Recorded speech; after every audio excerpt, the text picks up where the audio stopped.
Monsieur le Président, à ce stade de mon intervention, permettez-moi une digression. En effet, pendant 40 ans de vie politique active et intense, j'ai toujours cherché, obstinément, j'ai prié Dieu tous les jours. Parfois, j'ai même rêvé d'une rencontre avec un ou des patriotes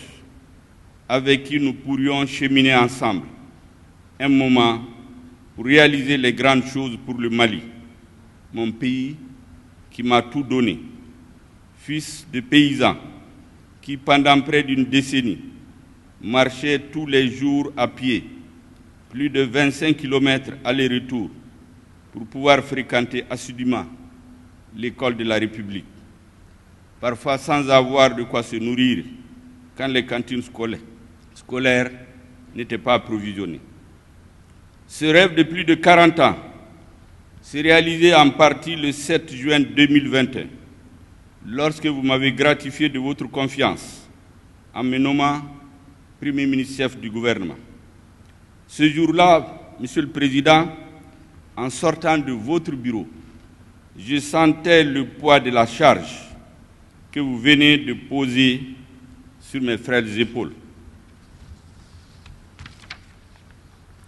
Ce jour-là, Monsieur le Président, je voyais défiler, en sortant de votre bureau, sous mes yeux, comme dans un film, les images de ces milliers de fils de paysans, d'éleveurs, de pêcheurs, de petits commerçants, qui ne peuvent plus aller à l'école comme moi il y a 60 ans, ne peuvent plus aller cultiver leurs champs, ne peuvent plus aller paître leurs animaux, ne peuvent plus aller à la pêche, ne peuvent plus aller dans les foires pour acheter ou échanger leurs produits. Ce jour-là, je voyais comme dans un film de cauchemar défiler sous mes yeux les images des vaillants soldats de notre armée, certains dans la fleur de l'âge, parfois tombés sur le champ d'honneur, parfois enterrés dans des fosses communes, sans sépulture digne de leur sacrifice. Je pensais avec une douleur et une compassion infinie à leurs enfants devenus trop tôt orphelins, à leurs épouses devenues trop tôt veuves, éplorées et inconsolables, à leurs parents et amis trop tôt endeuillés et dans la douleur. Je voyais bien entendu les images de ces milliers de Maliennes et Maliens, de l'intérieur et de la diaspora, qui ont battu le pavé des mois durant, bravant le soleil, la pluie, les agressions physiques et pour certains allant jusqu'au sacrifice ultime, en donnant leur vie pour un Mali nouveau, le Mali Koura. Je pensais aussi et surtout à la place du Mali dans le concert des nations africaines, jadis respecté et craint, qui est devenu, depuis quelques années, le grand malade de l'Afrique de l'Ouest, souvent même la risée des autres. Ce jour-là, Monsieur le Président, je me suis engagé en faisant le serment pour moi-même, en me faisant dire le serment, en priant Dieu le Tout-Puissant, le Miséricordieux, de ne pas vous décevoir, de mériter chaque jour votre confiance, de ne pas décevoir des Maliennes et Maliens qui, par millions, de l'intérieur et de l'extérieur, ont fondé leur espoir sur l'entente et la réussite du couple, j'allais dire le duo président-premier ministre de la transition, pour faire aboutir sur leur aspiration de redressement du pays. L'équipe gouvernementale que j'ai formée immédiatement sous votre autorité s'est depuis engagée dans une véritable course contre la montre pour faire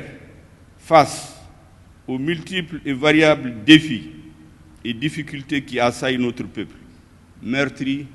depuis plusieurs années de violence, de souffrance et d'humiliation de toute nature.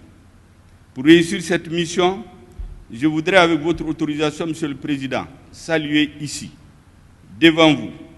l'engagement patriotique, l'abnégation, l'esprit de sacrifice et le don de soi de chaque membre du gouvernement, avec une mention spéciale pour les femmes que j'appelle souvent les Amazones du gouvernement. Je voudrais en retour remercier chacune et chacun d'entre eux pour le respect et la considération dont ils ont toujours fait montre à mon endroit, tous les jours et en tous les instants. Monsieur le Président, les circonstances particulières relèvent le destin des grands hommes d'État. C'est dans ces circonstances que j'ai l'honneur de vous adresser, au nom de l'ensemble des membres du gouvernement et au mien propre, nos sincères vœux de santé, de longévité, de bonheur et de réussite. Nous formons également les vœux pour les membres de votre famille, pour vos proches et vos collaborateurs. Puisse Allah le Tout-Puissant vous assister continuellement dans la conduite de vos hautes fonctions et qu'il couronne de succès vos efforts pour la refondation de notre cher pays, le Mali. En vous renouvelant ma ferme détermination, ainsi que l'ensemble des membres du gouvernement, à continuer à servir le Mali sous votre haute direction, je formule également les souhaits de paix, de stabilité, de concorde, de cohésion sociale, de vivre ensemble, de réconciliation nationale et de prospérité pour notre pays, éprouvé par plusieurs années d'une crise complexe et profonde. Grâce à votre engagement, Monsieur le Président, sans faille, et grâce à votre patriotisme reconnu de tous aujourd'hui, notre pays, meurtri et traumatisé, retrouve fort heureusement et progressivement la confiance en l'avenir et l'espoir en des lendemains meilleurs. L'espoir de se lever de l'instabilité chronique, de l'insécurité, du terrorisme, de la pauvreté, qui sont autant de défis hypothéquant l'avenir de notre jeunesse. En effet, le sursaut collectif dans l'union et le rassemblement des Maliennes et Maliens, il n'y a pas de défi insurmontable face à la détermination de notre peuple, dont l'aspiration à la paix, à la stabilité et à une gouvernance vertueuse est au cœur des priorités du gouvernement, sous votre leadership. Monsieur le Président, l'année 2021 a été difficile. Elle a été marquée par le prolongement des effets néfastes de la crise multidimensionnelle qui affecte notre pays depuis 2012, même si cette date n'est finalement que le déclencheur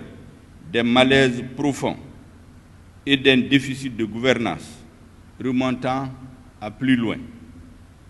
Pour mettre fin à cette spirale, vous aviez instruit au gouvernement autour du Conseil des ministres du 16 juin 2021 des directives et des orientations claires afin de répondre à l'aspiration profonde de notre peuple ayant conduit au changement en août 2020, puis à la rectification de la trajectoire de la transition le 24 mai 2021.